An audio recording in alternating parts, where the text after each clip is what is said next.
Hola, y'all. Boa noite. Hey, let's see. Feliz quinta-feira.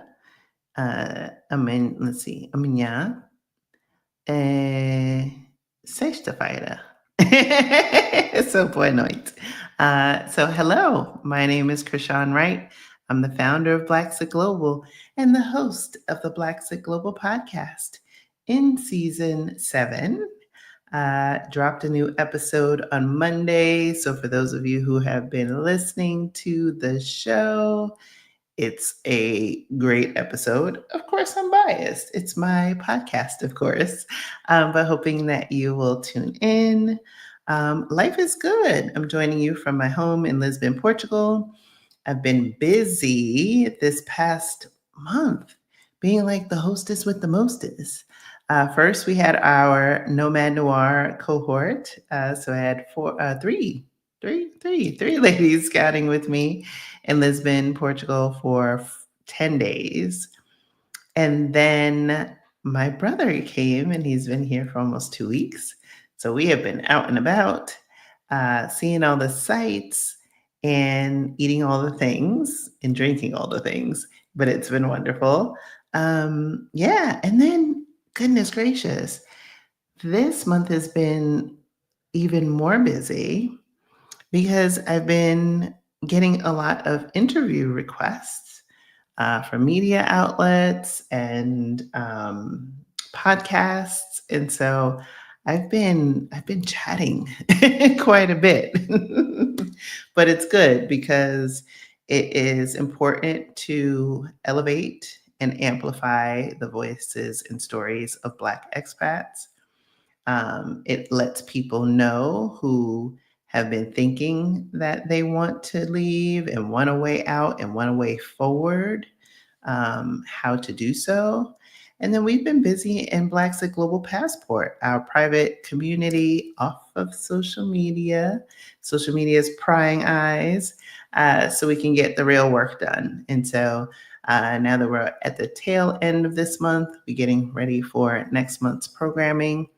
And then for those of you who want to scout with me, we will have an informational happening in May for Nomad Noir. So we have some spots that are opened up. What else can I tell you? Hmm, Oh, yes.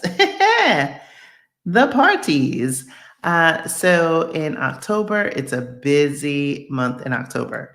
So October, we have our Nomad Noir cohort. The ladies will be with me the 2nd to the 12th of October. Then on the 23rd of October, we will be celebrating in style on a yacht. Yay! Yes, a yacht. Y'all know how I love yachts. For Black Sick Global's 5-year anniversary. Woo-hoo-hoo, 5 years of this. Followed by the next day, we will have Stephanie Perry and Rashida Dow, the co-founders of Exodus Summit here in Portugal. So we will be having a meetup and possibly one other thing that I can't tell you about just yet. So, for those of you who are flying in, who are planning to attend some, if not all, of the things, the festivities, by next week, now finally ironed out all the costs, tickets will finally go on sale next week. If you are on the list, you will be notified. If you're in the communities, whether it be YouTube channel, right, our YouTube membership, or Black Sick Global Passport, you will find out.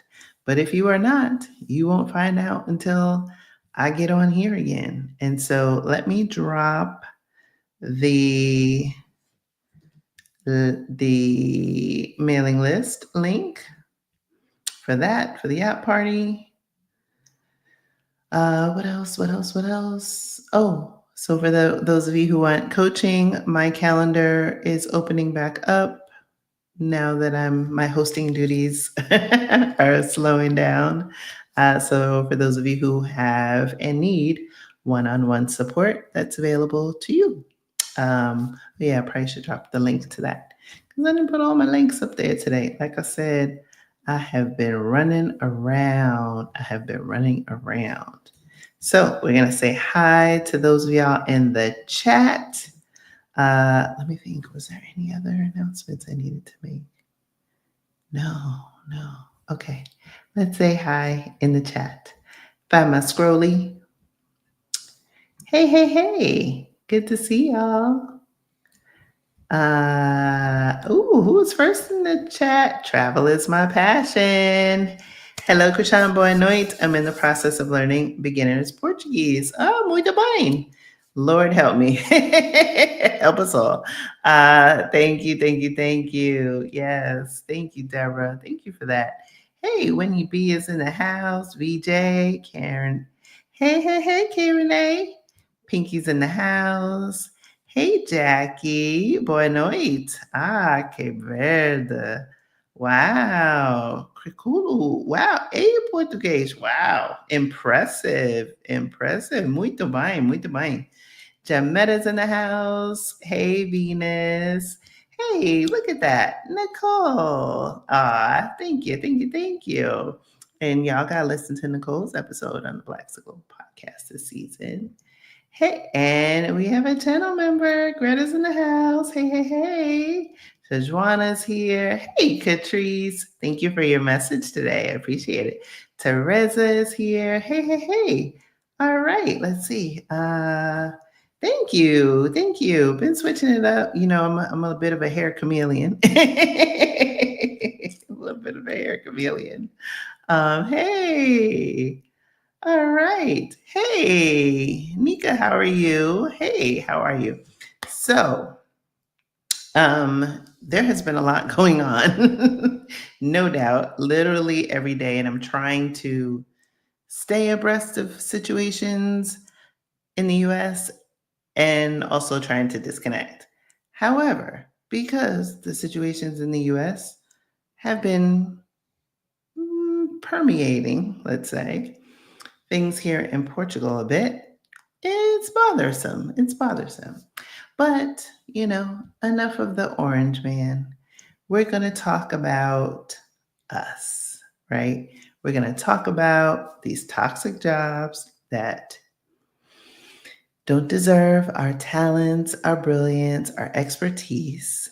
And we're going to recenter because I think this conversation is going to be really timely and pretty transparent.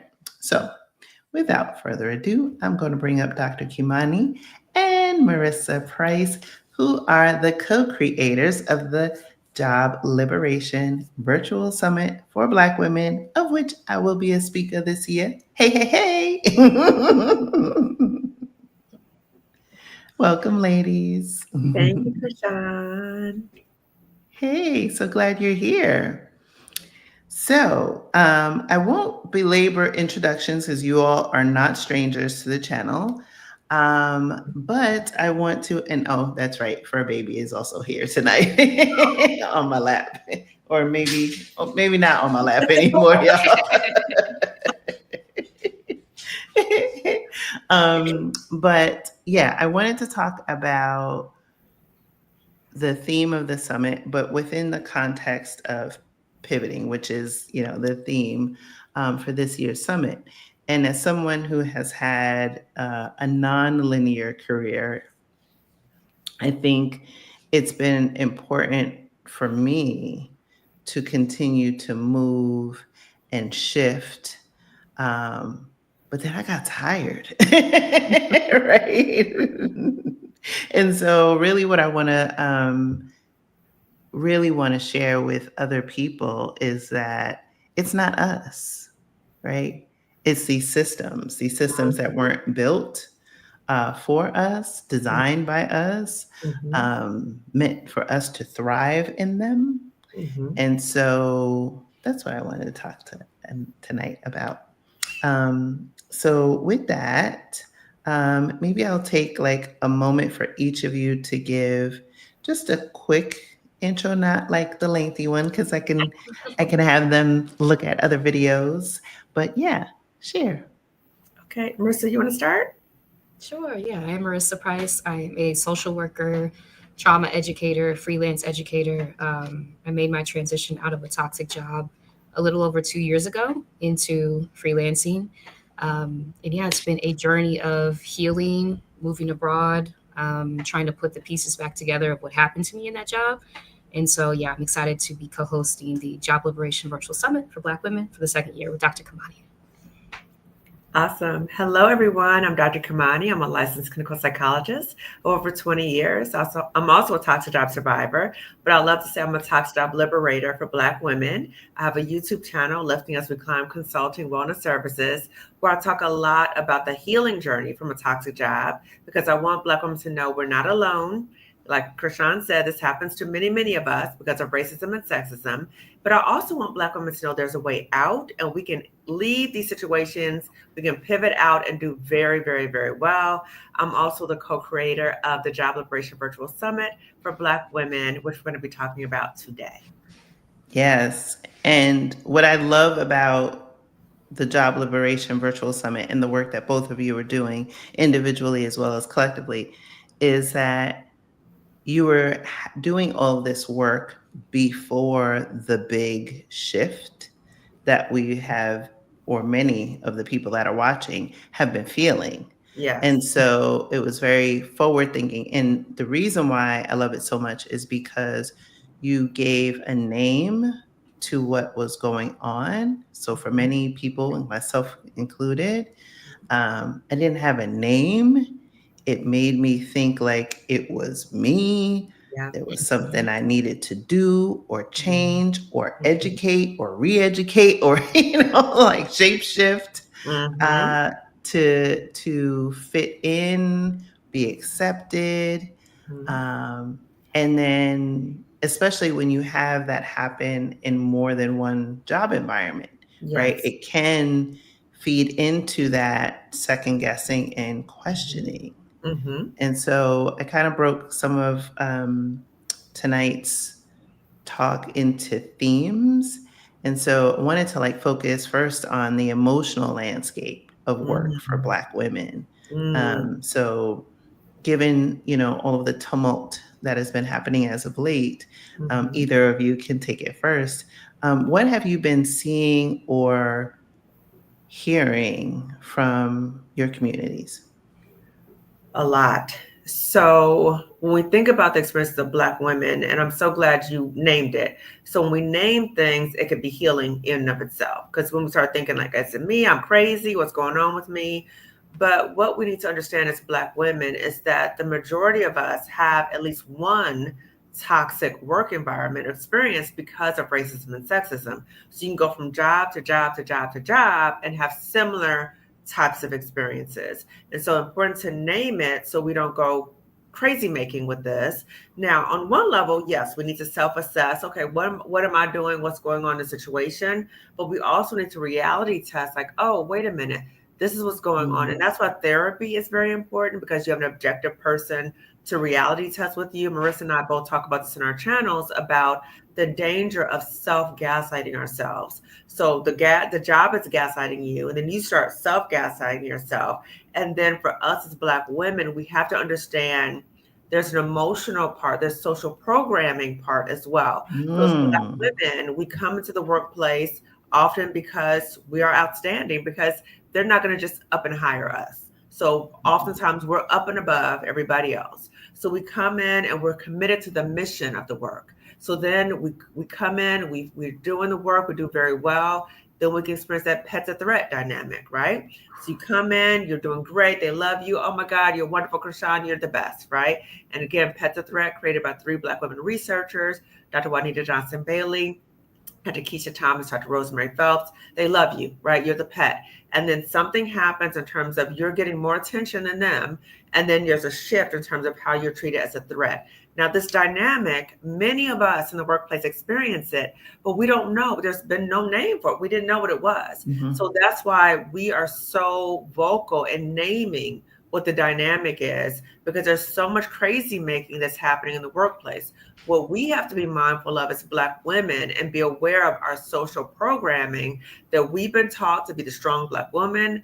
We've been told that we don't leave situations, that nobody runs us out of this good job, the good benefits. So then many of us stay in there, like we stay even longer, right? I'm going to fight these people. They're not going to. So now it's taking a huge toll on us physically and emotionally. But because we're so stuck in that we're not going to leave, now we're harmed continually. And then the other part of it too, Krishan, which is so damaging, is that as Black women, we start lying to ourselves that there's no other way for us to make money.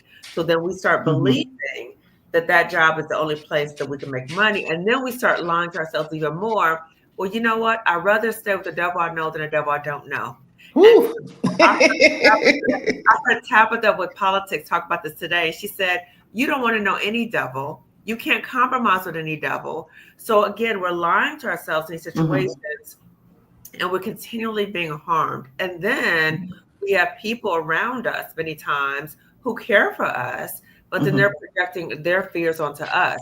You cannot leave that job. You're going to end up homeless. You got a bill to pay. You got to just stay there. Don't let them run you out of here. Girl, you don't, right? So now we feel even more pressure to stay at this job without recognizing the toll it takes. So if we know that we're dreading going to work, that we know that we're crying on our way to work, we're crying in the bathroom, we're crying leaving work, that's all we talk about is the job.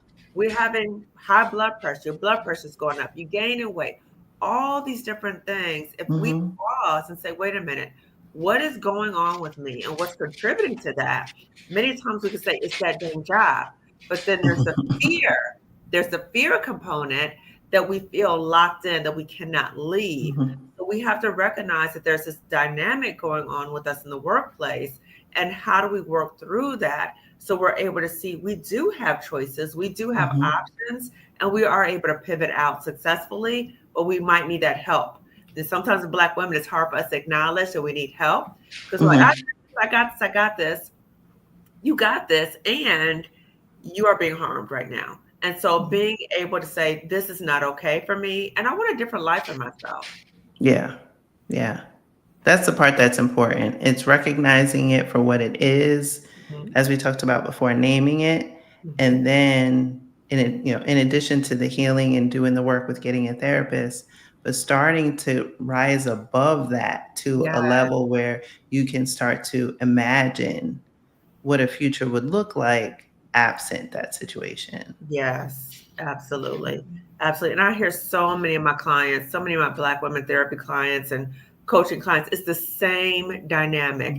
It's not, no matter where they are, no matter what profession, it's the same dynamics that happen. And it's Black women, we start questioning ourselves. What did I do wrong? What's wrong with me? Why does this keep happening to me? But if we take a step back and say, wait a minute, this is a system that is doing things to harm me. And if you can honestly look back and say, I have not done anything, I've given my all to this job, and they're still treating me this way, we have to recognize the logic. Trying to figure this out logically, it's not going to make logical sense. Racism and sexism doesn't make logical sense.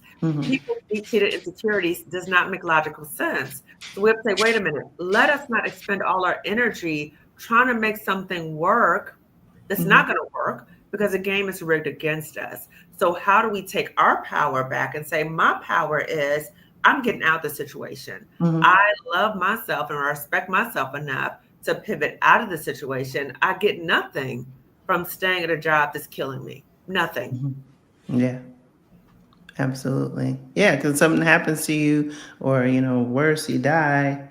It's gonna be thoughts and prayers, maybe a flower arrangement, and that's Right. it. Right. That's it.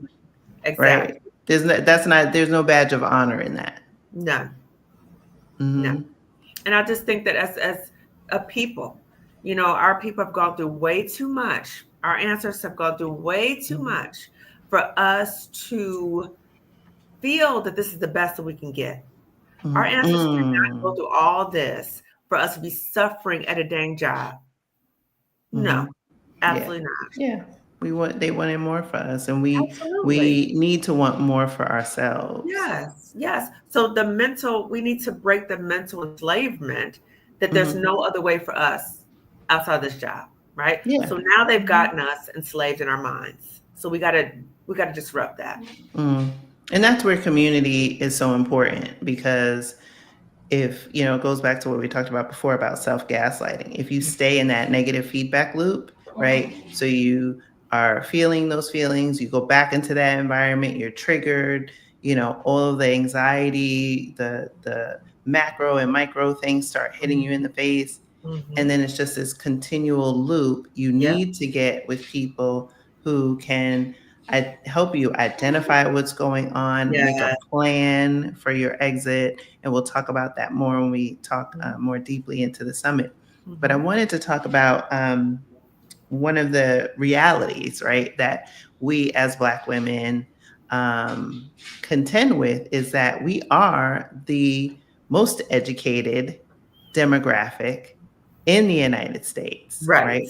Degrees, certifications, you name it. And Mm-hmm. so we've all heard, right? You have to work, twice as hard to get half as much, Mm-hmm. all of these sayings that feed into this myth of meritocracy. And if I just work harder, right, they'll see me in a different light. Nope. If I take on that extra project that I'm not getting paid for, if Nope. I work overtime, if I give up my vacation, if I take my phone with me while I'm away on vacation, if I'm on, working while I'm in my hospital bed while I'm giving birth, like all of these things, these, myriad of sacrifices. And so I know from my community, I've heard people, thinking about moving abroad, wanting to get, more education. And I'm like, Mm. babies, No, no. we done And did the all the thing things. about it, which is such a mind F, is that Hmm. again, we're trying to logically make sense of it. The mind F is that we've been told get all these degrees and certifications, all that kind of stuff. But what nobody tells us is that the more degrees and certifications you get, the more they come for you. Because now you Mm. are shattering those stereotypes that they have of you, and they will do whatever they can to exploit your labor and try to put you in your place. There's a Mm. cost. There's a cost involved in this, and we need to be mindful of what the cost is and say, Mhm. is this the cost that I want to have? Right? Mhm. Do I want to give my whole life to this job and nothing else? Because they're gonna just take whatever you got and just spit you out. Mhm. Absolutely. And Marissa, you're nodding on. Did you want to add to that? Yeah, I think it's just coming to the realization, right, that these external things that we're taught to get, like, and there's no endpoint to it. So once you have this degree, it's like get this degree, get this certification. There's not an endpoint to it, and we're seeing more and more with us sharing our stories transparently. I think Mhm. there's a lot of power in that. That's not true, right? The thing that we're told that's promised to us never actually comes. Yeah. And so, in the midst of doing all this thing, we're exhausting ourselves, we're burning ourselves out, mental, physical health impacts. And so, it's just having that radical acceptance Mhm. about what we're operating in, I think is important. True. Yeah, absolutely. And I think it's even harder to build on that. It's even harder when you're the first Hmm. and or the only, Mm-hmm. right? Because Mm-hmm. usually there's one that they'll have, in some type of position that you aspire to. And you're like trying to crack this code, trying to solve for X. And it's like, well, what did this person do? What did this person say? And you're driving yourself nuts trying to do something, or shifting and contorting and playing small, because you're like, okay, I need to be acceptable. And what is acceptable, right? I need to dress a certain way. I need to wear my hair a certain way. Let me, D whatever. Like I need to change to become acceptable. But there is nothing, right? There's that carrot and the stick that you're going to continue to be, that horse that's running after that carrot that you can never reach, We're which trying to is control a crazy. situation and not realize that the game is rigged against us. So when we say, oh, Mm, I'm playing the game, I know how to play the game, or she doesn't know how to play the game, ultimately, if you keep doing this and you're being harmed, you're the biggest loser. Mm. Well, it's true. It's true. And it's like I'm just thinking about so many of my own experiences, as we've been having this conversation, and some things that I have forgotten about, you Mm-hmm. know, and when you think about it, sometimes it takes you right back to that emotion, Yeah. right back to that encounter, and you're like, no, it wasn't me. The people that I was with were just jerks. Mm-hmm. Yes. Yes. Yes. Oh, look at that Bailey's back. baby. Hey. Okay, mama, you gotta sit still though. Okay. Yes. And I would encourage Okay. us as we think back, like I resigned over about 2.5 years ago. I still have memories about what happened at the job, right? But my way of healing through that, because the healing happens once you leave the toxic job, right? Mhm. My way of healing of it is to talk about it on YouTube, right? So Yeah. I talk about it, and it's a way to metabolize the trauma. That was trauma that I Mhm. experienced. So I'm Mhm. metabolizing it. But as I look back on the situation, and I'm like, dang, I can't believe I let those people, I can't believe that. But part of my healing is to practice self-forgiveness, that I did the Mm. best I could in that moment, because I was in survival mode. And Yeah. many of us are in survival mode. So we need to have that self-forgiveness. But as we're looking Mhm. back, I encourage us to really think about what my dear friend Colette Elizabeth says. She says, look out for three qualities in a job, a toxic job: incompetence, insecurity, immaturity. And if you Mm. take a moment and you're like, OMG, that is Mhm. exactly what was going on, then you recognize all this logical, you're not, you can't, how can you logically process any of those things about Yeah. these people? No. Mhm. Yeah.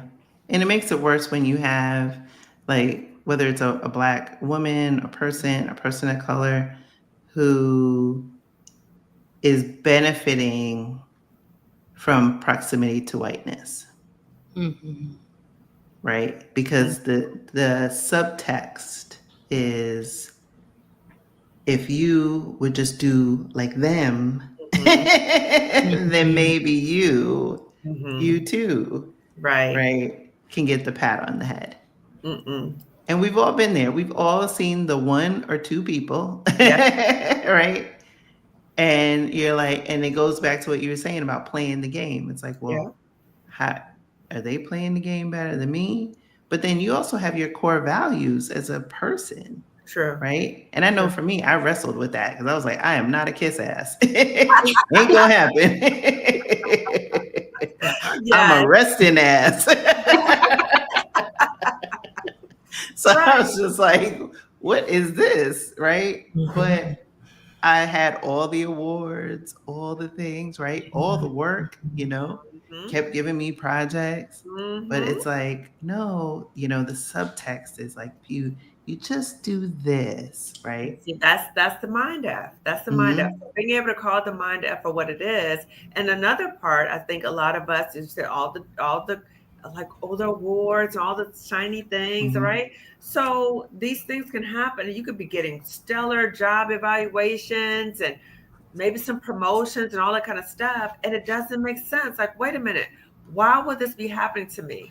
It's not Hmm. gonna make logical sense. So Hmm. let us spend less time trying to figure out some insanity that you will never fully understand. Mm. You will never, because you don't know who's connected with who, and you Yeah. don't know all the behind the scenes. You don't know that. Okay. So Hmm. as opposed to that, why don't we read okay, I see what's on the wall. So now what do I need to do to prepare myself to get out of this situation? Because it's not going to change. The longer Hmm. you stay, the worse it's going to get for you, the more harm you're going to experience. So how do we use that energy to pivot? Hmm. Yeah, yeah, yeah, absolutely. And so moving on to the political climate and the assault Oh, on DEI. It's how do I want to start this? So, like I said, Black to Global has been around for 5 years.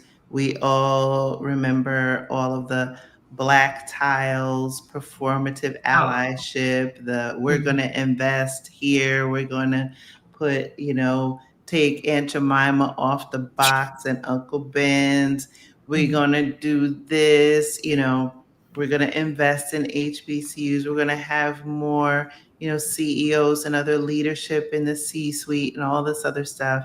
Fast forward to 2025, Wow. right? Mhm. And it has been a seismic shift Yes. in the discourse, with, Orange Man making his declarations as it related to the federal workforce, but surprisingly or not surprisingly, the trickle down to the private sector, Mm-hmm. Mm-hmm. Mhm. right?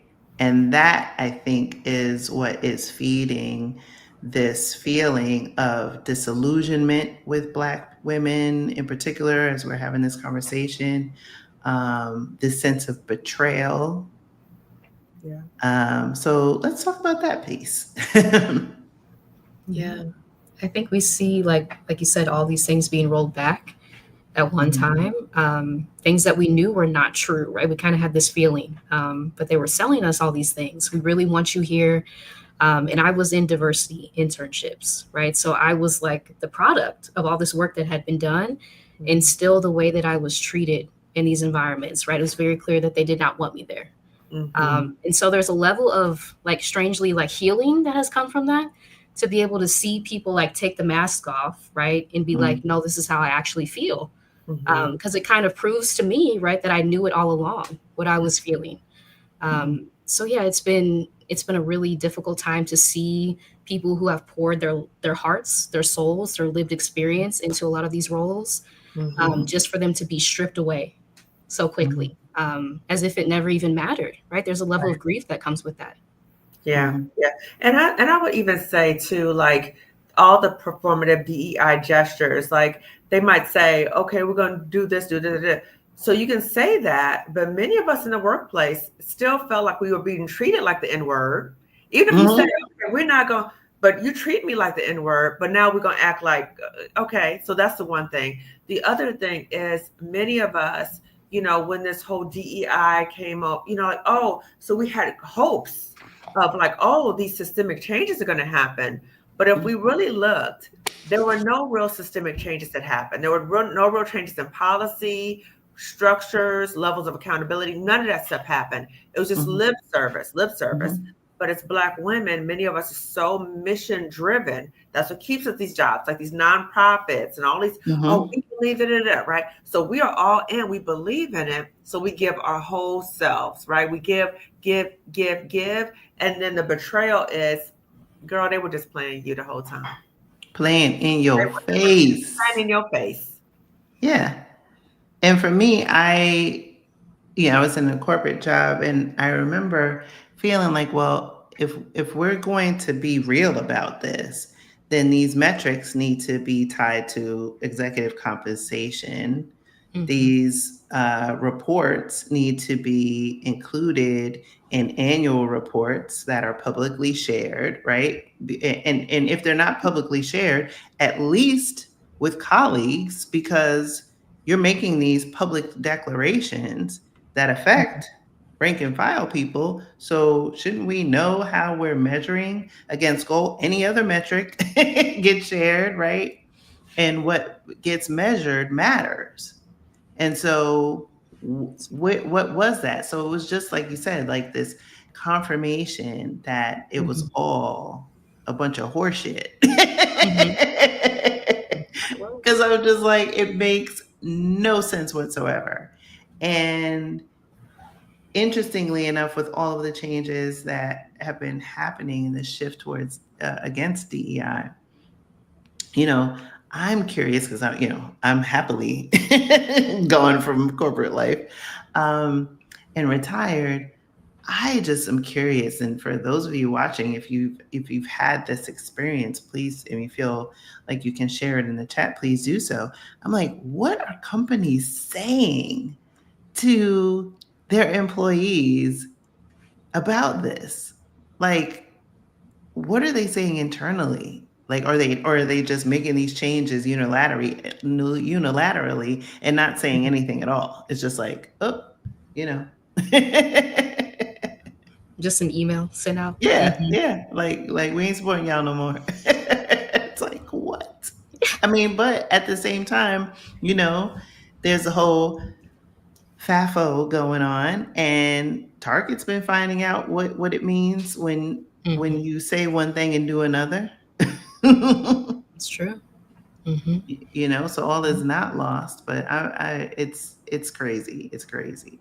So this is where I wanted to talk about, and kind of probably a nice segue into the summit, the breaking point, you know, and hopefully for those of you who are watching who identify with some of the things that we've been talking about, you know, you may be feeling that you're at the breaking point.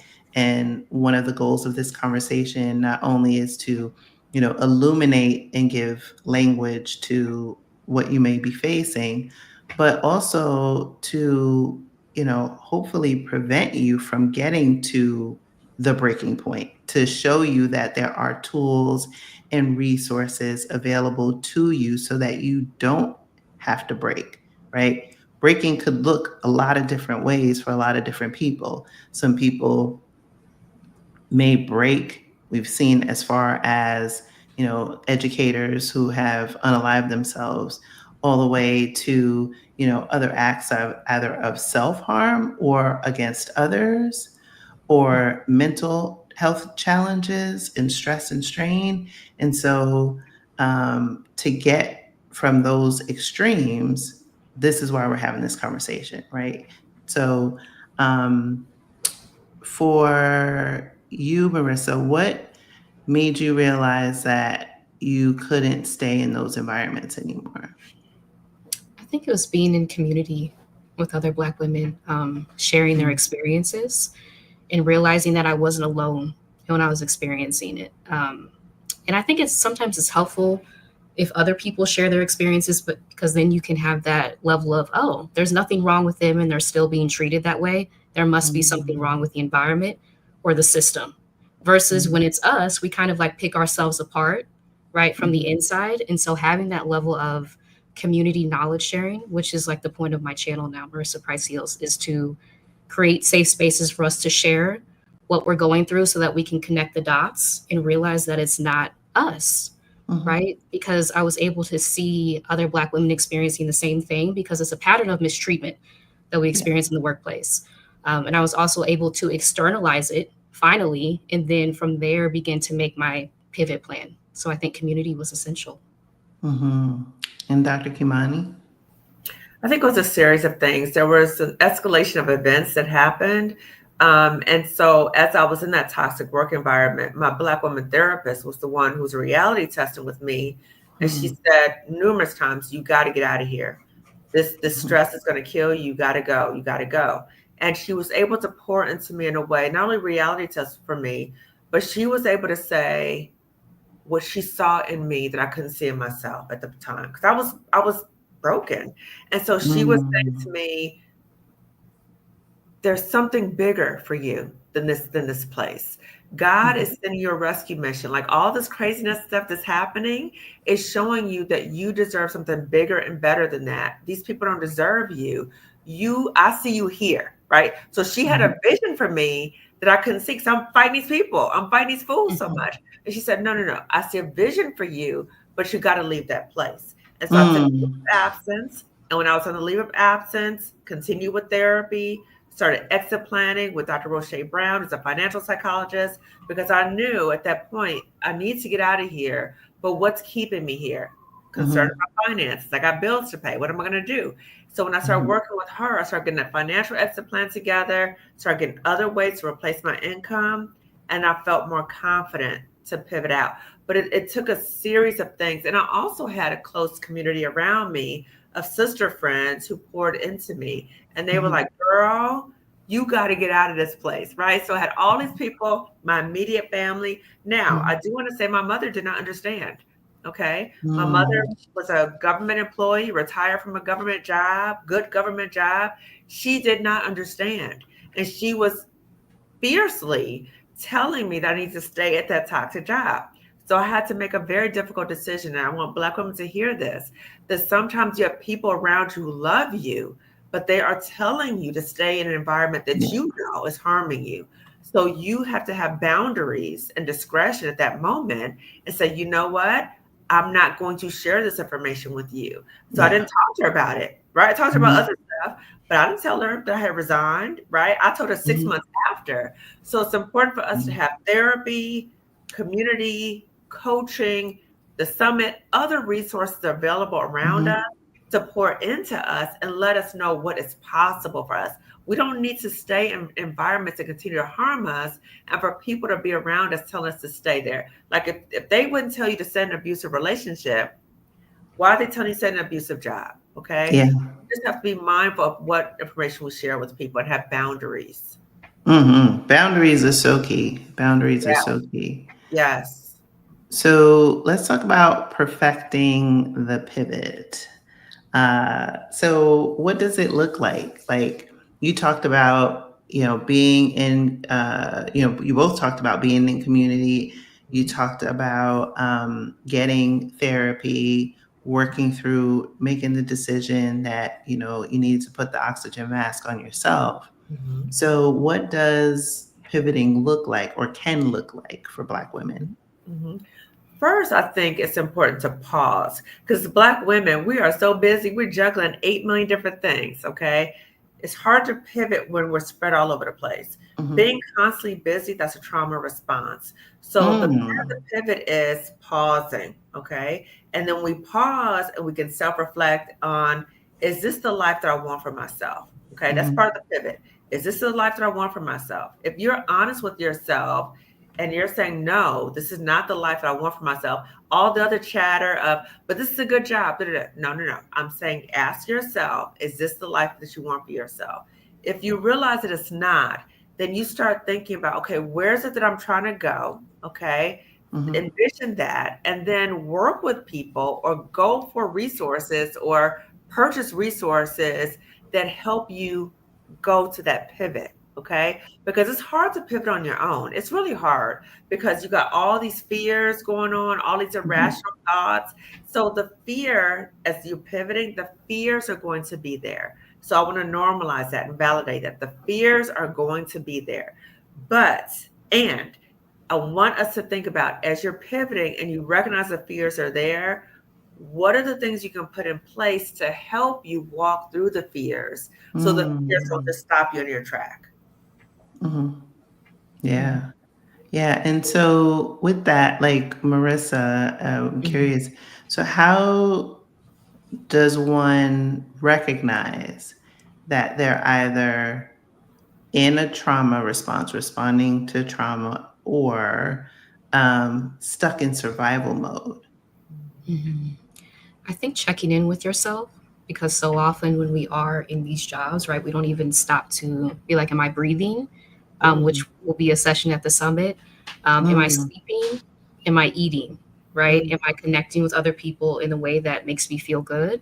Mhm. We are just stuck in day to day trying to get through. And so I think checking in with yourself, having that self awareness, even Mhm. keeping a log of your emotions throughout the day as you interact with different people or enter different environments, how they feel.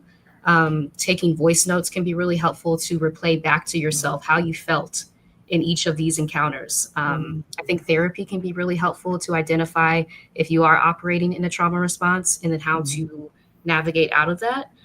Because so often these workplaces will like trigger past experiences, which we talked about before, Dr. Kimani and I, like childhood trauma, right? Mhm. And Mhm. it can feel like you're in the same environment that you were in at like 10, 12 years old. And so, really getting, I think, help with that, working through those responses, but first having the level of self awareness that this is even happening, that your Yeah. sleep is being impacted, that your Mhm. breath is being impacted, that your appetite is being impacted. Because these Mhm. are serious signals that our body is giving us that we're being harmed. True. Absolutely. And I think also too, some women get into this task based response. Like, I need Mhm. to keep my, and Dr. Kimani mentioned it earlier, like, I need to keep busy. And Mhm. it'll just be like, oh, I need to do this thing, this thing, this thing. And so they're always doing tasks, Yep. never anything that's for their own pleasure, not Yep. anything that's related to any sense of enjoyment. It's Mhm. only tasks. Right. And, I've heard things like, oh, I'll sleep when I'm dead, and all Oh, of these things that no. talk themselves into, That's maladaptive getting back thinking. That to in. recognize that, right? That Mm. is programming that is not to our benefit, right? Mhm. So we've been fed these messages, but now we're starting to say those to ourselves. Yeah. And again, I repeat, constantly being busy is a trauma response. It Mhm. keeps you disconnected from who you really are, how you're Mhm. really feeling. Am I breathing? Am I sleeping well? What's going on with my Mhm. life? You're totally disconnected from that because you're thinking about all these tasks that you have to do. That's why I really invite us as Black women, pause and really be honest with yourself. And that's why I say therapy is so important because Mhm. you might be so broken in survival mode, you can't even think about how to pivot. You're like, I'm just trying to make it day to day, right? So you need Mhm. to be able to talk about and process all that you're going through. It's hard to do that on your own. Mhm. Absolutely. Mhm. Absolutely. And so that brings us to building our exit plan. And so let's start talking about the summit and what people can expect this year. Yeah, so we have 3 days of the summit this year. So Coach Yolanda will be kicking off the first day with a grounding meditation before we start the next 2 days of full, like we have 10 talks each day, of how to reclaim yourself on the first full day, which is Saturday.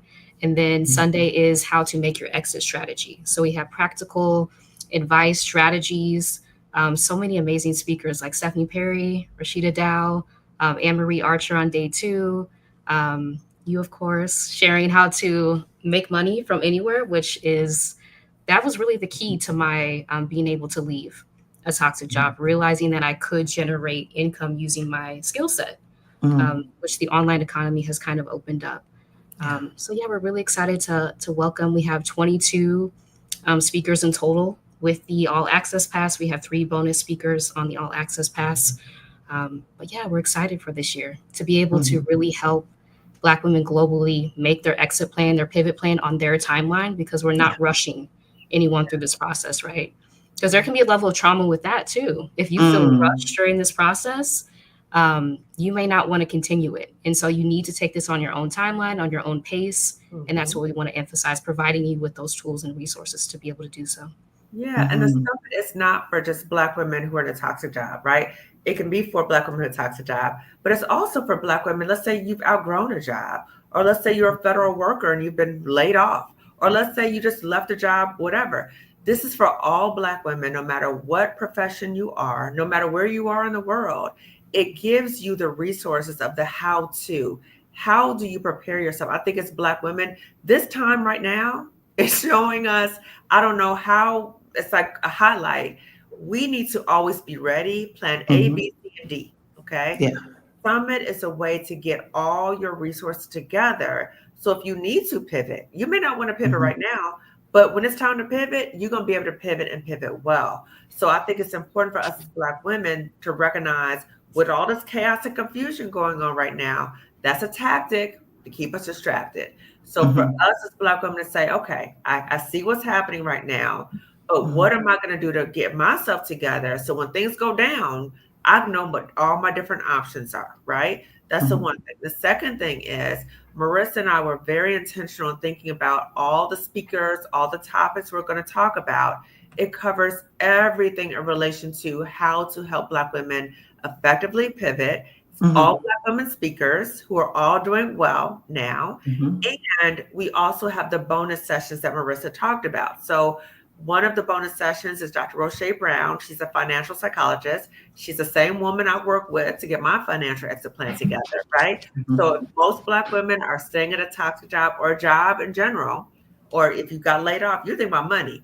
How am I Yeah. going to pay my bills? Okay. Yeah. So that bonus session is for that. Then we have Janice Sutherland talking about Black women over 50. Okay. Mhm. So once you get like over 50 as Black women, now you're like, oh my God, I gotta stay here. I can't make moves. I need to stay here till I retire. Okay. So Janice is going to be talking specifically to Black women over 50. And then Jackie Abram is our last bonus session. And she's going to be talking about most of us can't just up and leave a job. Okay. Mhm. So how do you cope, or what are the things you can do to protect yourself as you're still in that job but you're trying to create the exit plan. Okay. And then Mhm. the last thing I wanted to say was, as a privacy consideration, because we don't want people in our business, that some of the attendees will not be seen on camera. Their names won't be listed. If they have a question or comment, then they can change their name in the platform. Only the summit speakers will be seen. Now, these are full days. Okay. It's all recorded. Okay. So some people say, well, I got things to do. Okay, sis, you still can do your thing. It's recorded. You can come back to it, but don't feel like if you can't sit in front of the computer for 2, 3 days that you can't come. No, Mhm. an option. You can still come. It's recorded. Yes, and I dropped the link, and I will drop it once again in the chat for those of you who are watching live, and I'll add it again. It's already in the description, but I'll add it again in the description for those of you who are watching in the future. But yes, definitely come the summit. Let's give them the dates again. May 16th through 18th are the Yes. standard sessions, and then we have the 3 bonus sessions on a Monday, Tuesday, and Wednesday And they're in after the the summit. evening. They're in the evening hours. Those Yes. bonus sessions.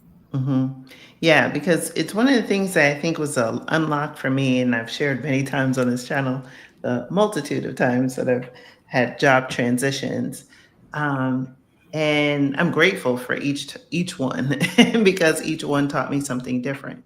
Yes. But after the first one, I realized when I was married and we both lost our job, it was the lesson there was not to be over leveraged, right? Mm. And then when I got laid off the second time, and that by that time I was divorced, I learned that I did not want 100% of my income coming from my job.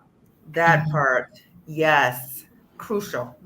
Yeah, Crucial. that was the unlock. It was like each one taught me something different, but Yes. that those two in particular definitely stand out.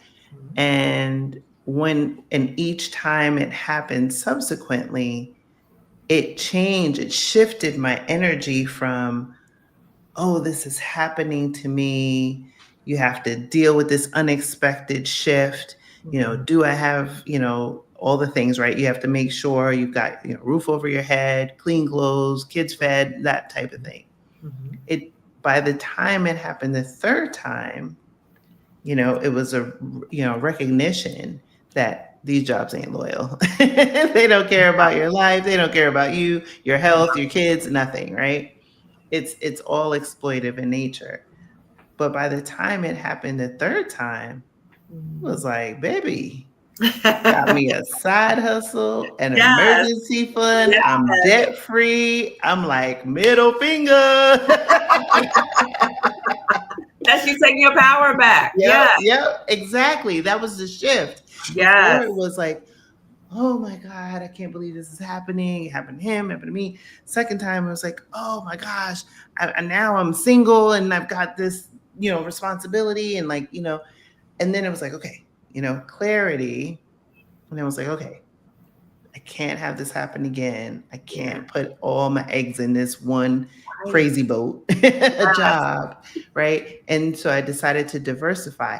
And that was the game changer that enabled Yeah. me to shift. That's why I'm so excited about, giving my talk at the summit and realizing, then I started getting more strategic. So by Yes. the third, fourth time, getting severances and stuff, I'm like, ooh, this is profitable. What? Now I'm looking for places to let me go. I'm like, oh yes, right. And that was the shift. That was the power in it. That Yes. was, turning the system on its head. And Yes. so, for those of you who are watching, I want you to understand, hopefully, from this conversation that, there's a light at the end of the tunnel. There's a light within you. You True. don't need to let them dim your light. And please don't stay in it so long that your light gets extinguished. Get Yes. in community. Let somebody else, if you are feeling a little dim, let them take their light and put it on yours and get yours to illuminate because you have so much to give this world. And this Yes. world is better with you in Yes. it, So true. right? So true. So true. Can I add something to Krishan? Yeah, of It's course. that, at the summit, talking about the multiple streams of income, which is again game changer, never had that at the other job. But also, what are our other options? So we have options about retirement and our health benefits, all those things. Mhm. We're going to be talking about that at the summit. And I just want to say something based on what you just said is it's making me think about Dr. Antoinette Bonnie Candia Bailey, who did take her life. And we heard about this Mhm. related to workplace bullying that, you know, I interviewed one of her good friends, and her good friend read actually what Dr. Bailey wrote, right? And she Mm. said her message to Black women, to anybody, was if you see that an environment is toxic, it's harmful for you, you need to leave. You need to leave. And I want us to pay attention to what happened to her and also recognize that when you're in a job and if you start experiencing that helplessness and that hopelessness, Mhm. you need to get help immediately. If you're having those thoughts of, it's better for me not to be here, in relation Mm. to the job, you need to take immediate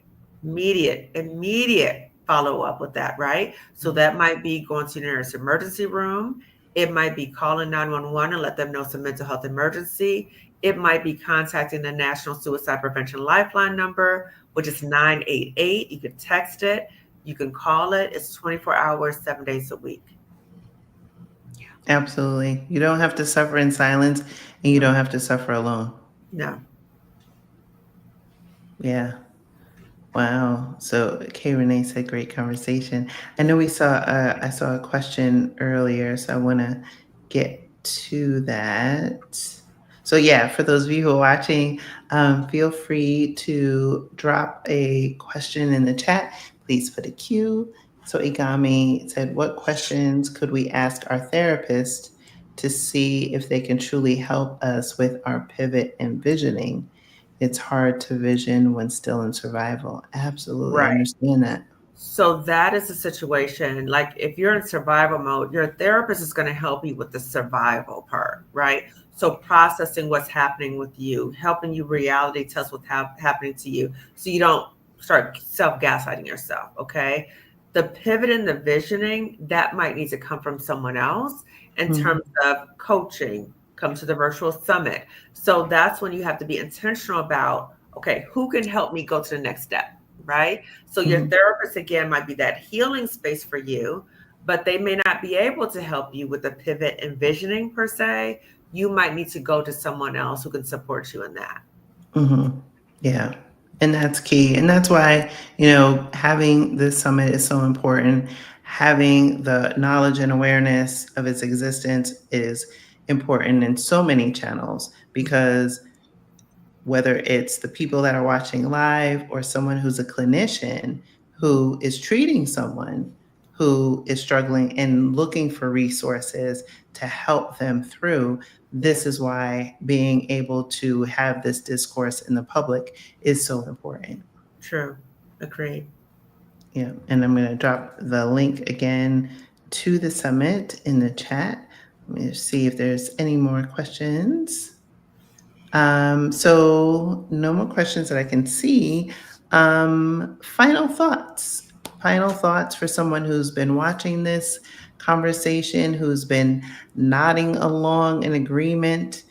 What is the takeaway that you would want to say or share with them? Well, I see a comment in the chat about if you're physically sick at the thought of going to work, mentally drained at the end of the day, and do nothing but sleep on your days off, it isn't a good job. It's a job that's killing you. Yes. And this reminds me of Stephanie Perry, who Mm, said, a job is something that we do. It's not who we are, number one. Number two, a job is not a good job if it's killing you. So we yeah. have to really put that in perspective. If you're accessing your healthcare benefits, right? I was getting so sick. My blood pressure was going up, Mhm, gaining weight. I was having a whole bunch of issues because of the dang job. So the job was mhm, stressing me out. So I'm accessing these good healthcare benefits because the job is stressing me out. That didn't make any mhm, sense for me. mm. Yeah. And I'll Yeah, just say, like, Marissa. yeah, what makes the summit so special, I think, is both Dr. Kamani and I are toxic job survivors. We've been in the place where we've kind of had to cobble together what we're now providing in one place Mhm, with the Yes. summit, right? And I think that, especially when you're in a traumatic work environment, you don't always have the bandwidth, Mm-hmm. to make a plan, to do the Google searches, to get your list together, to contact all these people. And now it's in one place for you. Yes. I think that's a huge benefit of the virtual summit. I mean, globally, Black women have attended globally last year. And we're just hearing like the stories of people like reawakening to their power, making their exit Mhm. plan. Once you have the resources in one place Mm-hmm. with the replays to be able to go back and watch it on your own time, if you're just not in space right now, that's the purpose of the replays, right? But I really think it's revolutionary in that sense It that you is. don't have to cobble it together yourself. You have your exit plan strategy, all your resources that you could ever need in one place. Yes. And these are like Black women experts. It's not just, Mhm. you're trying to figure out on your own. These are experts on top of their game who are sharing information with you. And the summit, I know it's heavy content. I know it is. But it is so much energy during that summit. Like we are vibing. Like we're like, it's like a community. Like you're in a Mhm. community with other Black women, similar situations, and we're all in it together. So you know Mhm. that you're not alone. Like last year, we had over 300 Black women. Mhm. So, it's in community. We're in community with Mhm. one another to uplift one another, to Yes. pour into Mhm. one another, and let you know that there is a way out. There's a Mhm. Yes. way out. Mhm. Yeah, absolutely. And so, just to highlight what we said before, whether you are impacted, your job is impacted, or the threat, or maybe you're fine where you are, right? It's good to have your plan A, your plan B, if necessary, all the way to Z, Absolutely. because in this tumultuous time Hmm. in America, in the workplace, Hmm. you need to have that, True. right? We talked about distraction. We talked about, keeping us stuck in survival mode and Mhm. trauma responses. One way in which you can break free from that is to come up with a plan before you need it, Yes. right? Because then you know how to execute. The emotion doesn't start to hijack you, and Mm, you can move forward with clarity. And so, mm, if you've been on the fence, you've been listening to this conversation, but you're still on the fence, mhm, this is the summit for you. And this is why, right? If mm, you're nodding in agreement, you're resonating with this message on some level. That yeah. means you need to be in the summit. Yeah. Can I normalize something, Krishan, you said Yeah. about when emotions hijack you? I just want to just normalize that it's a normal reaction, right? So we're under a high stress, high anxiety time right now. So when that happens biologically in our brain, that is normal. So our amygdala, parts of our brain, it's reading like, oh my God, we're in danger. And there's Mhm. this fight, flight, or freeze response. When there's fight, flight, or freeze, many of us freeze. Okay, I need to stay Mhm. put. I need to stay in this job. I need to not move anywhere, right? Mhm. So when you're in this crisis mode right now, you can't even access your prefrontal cortex. That's where you're thinking, your planning, your organization, your judgment. You can't Mhm. even access it because you're in this mode, right? So Mhm. I appreciate that you said that because this is a normal biological reaction that we might be experiencing. And so I want us to say, okay, what would help me be in a situation to turn down that survival brain, right? Mhm. So I'm able to access what are the resources that are available to me so I can pivot, Mhm. right? So Mhm. many of us are in this fight, flight, or freeze mode right now. Mhm. Absolutely. Thank you for that. Thank Mhm. you for that. And Greta was saying makes perfect sense. Thank you, ladies. This was truly a pleasure to be able to spend time with you. Yes, Thank you. yes, absolutely, absolutely. So, ladies, thank you, one, Thank for you, Krishan. coming on here We're and so having this excited to have you as a conversation. speaker. I'm Mhm. excited. I'm excited because look, we're gonna be talking about being free, getting that money. Yes. Get that money. Get Yes. that money, okay? Um, because see, look, money makes the world go around, and so when you have it in your coffers, it just gives you, another dose of clarity as True. you're Mhm. trying to navigate these bumpy waters that we're having Yes. right now. But yeah, I'm really excited to be a speaker and honored to be a speaker at the summit. And I'm so grateful to you both for, using what was a, very traumatic experience, but turning it on its head and creating, valuable resources to help other Black women get free. So, I have to say that because it needs to be said. You are doing the work that, I wish this summit existed when I was in the trenches. I And do so that's too. why I'm Me too. even so more excited. It's like, like you said, using both of your words, like no more, like Marissa mentioned, cobbling things together. Like you have Mhm. Mhm. everything in one place. And so, Yes, like I said, this is fabulous that you're doing this. Thank you for coming on to the channel again and sharing. And for those of you who are watching, I will drop the link one more time. Get your ticket to the Job Liberation Virtual Summit for Black Women in May. We want to see you there, not like literally see you, but we want your presence yes, there so Yes. yes, that you can get the tools and resources you need. absolutely, absolutely. We welcome you, sis. Yes. Yes, yes, you don't Thank have to you. suffer alone. No. All right, y'all. We will see you. I will see you next week. Thank you all for tuning in. Thank you for contributing to this valuable conversation, and we'll chat next time. Bye, Thanks. Thank you. everyone.